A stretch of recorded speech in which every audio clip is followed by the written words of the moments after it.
বন্ধুরা দেখো, আমি আমার বোনের বাড়ি পুজোতে এসেছি। এসে দেখো ঠাকুরের বরণডালা সাজাচ্ছি, শ্রী বানালাম। দেখো সবাই কেমন হয়েছে, দেখে প্লিজ বলবে কেমন হয়েছে।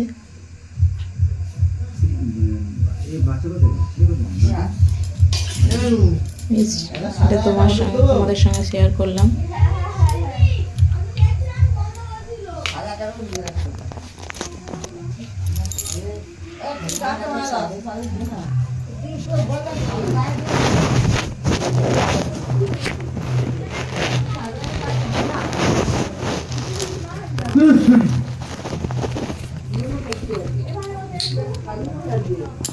না আমার দিতে হবে না, কিছু দিতে হবে না, অসুবিধা আছে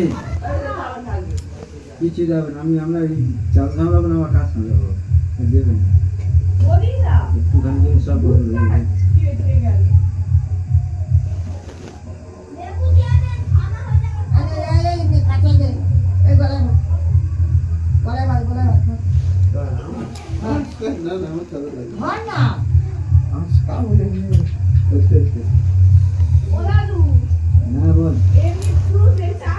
দেখো সবাই কেমন হয়েছে, দেখে বলবে।